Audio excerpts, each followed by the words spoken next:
Hi there, this is Teacher Lab Podcast episode 216, How to Stop Making Grammar Mistakes, 5 Steps Plan.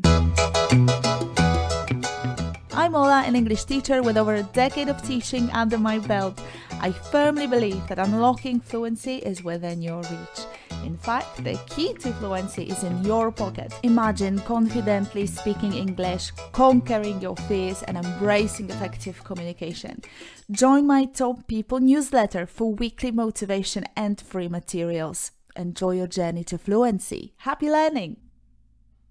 Hello there, thank you for being here. In this episode, I'll show you the plan that'll help you start feeling confident with your grammar knowledge. What's the most important element here? It's you, and it's you being active. Please incorporate at least one tip I'm giving out today and let me later know about your results, okay? Deal. Step 1, understand the grammar rule. It's crucial to start with a deep understanding of the grammar rule you want to master. Imagine you're setting off on a road trip. Having a reliable map makes all the difference. Begin by doing it old school way. Sit and study. Do it because it's important. Use a grammar book or a grammar website. Choose a reliable resource and study. Buy a notebook and study. It's that easy. Things you have to do are very easy, but the problem is the things you shouldn't be doing are also easy. It's easy to start scrolling, to start complaining, to choose to do something else than studying. But that's a whole different topic. For example, English verb tenses. What seems to be the biggest problem for you? Perhaps it's present perfect tense, a tense used often to describe actions and situations that connect the past to the present. Get your grammar guide in hand and read explanations, exercises, and examples. As you read, you come across many sentences. For example, she has lived here for 10 years.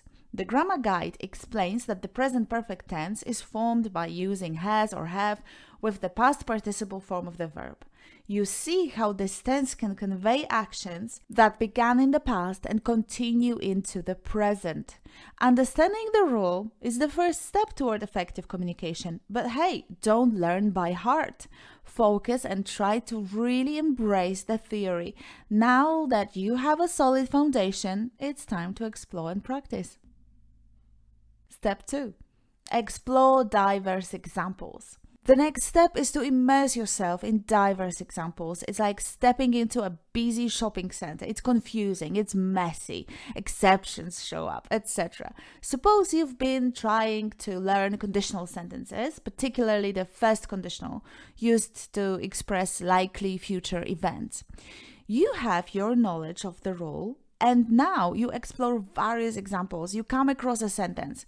If it rains tomorrow, we will stay indoors.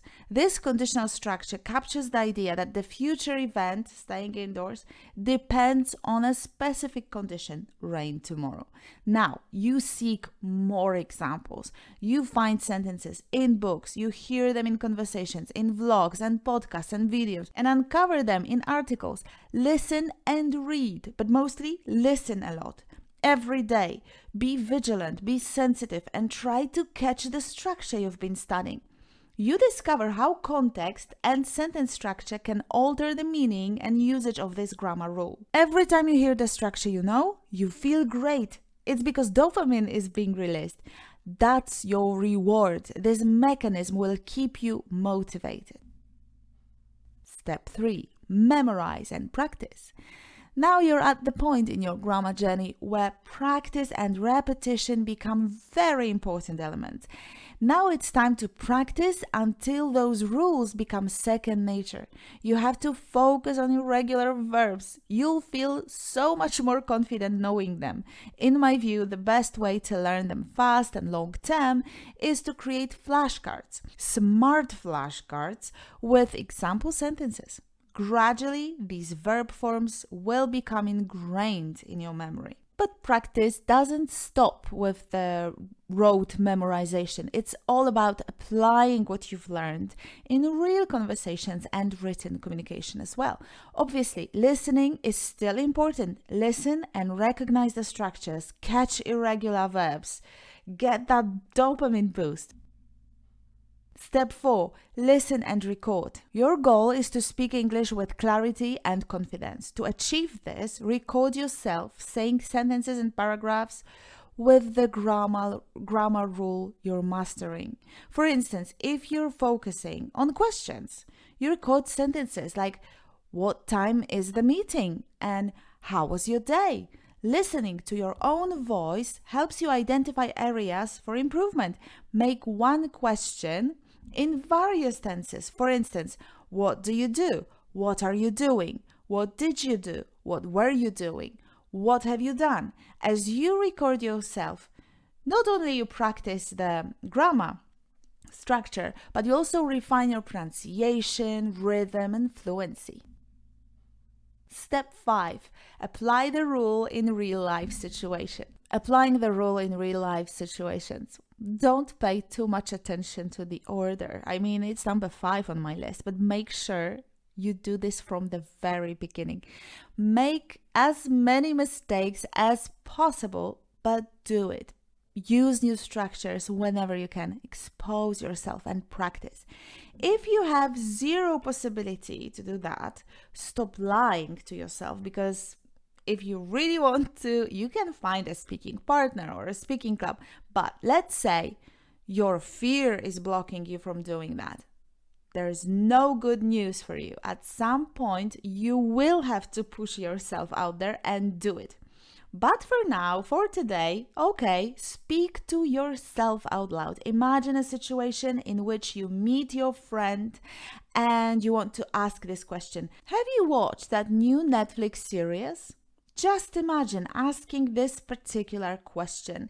Say it out loud. Have you watched that series? Imagine her or his response. Act it out. Visualize it. And I promise one day or another you will have a chance to use it and it will be a breeze. Your turn. Let's practice just a bit. Listen to the sentences below and say them out loud. Imagine you're setting off on a road trip.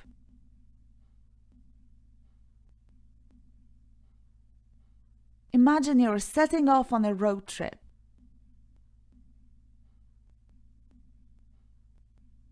What seems to be the biggest problem for you? What seems to be the biggest problem for you? If it rains tomorrow, we will stay indoors.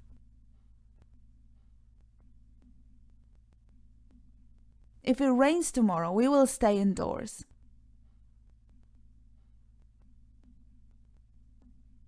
This mechanism will keep you motivated.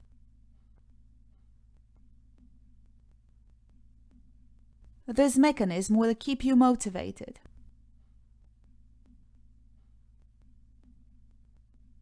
In my view, the best way to learn them fast and long term is to create flashcards.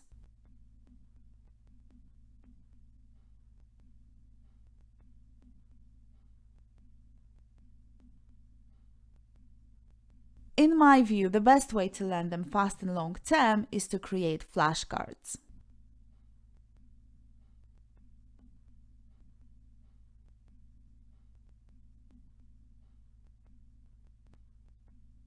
But practice doesn't stop with rote memorization.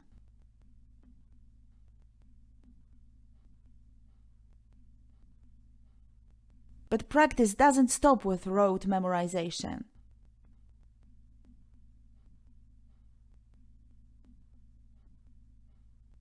Your goal is to speak English with clarity and confidence.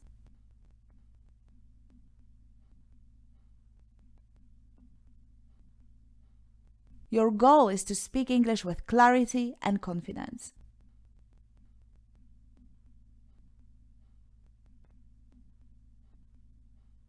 Make one question in various tenses.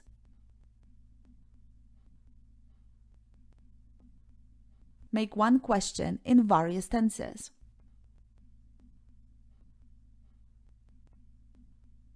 Make sure you do this from the very beginning.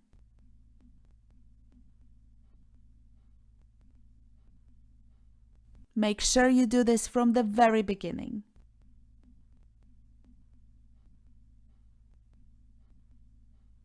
At some point, you will have to push yourself out there and do it.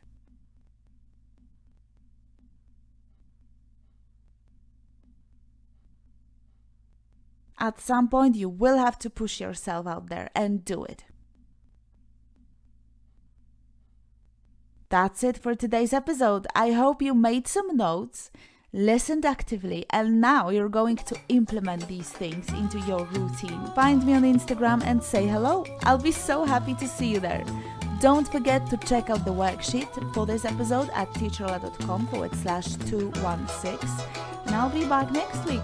Until then, stay fearless, keep speaking, and take care. Bye for now.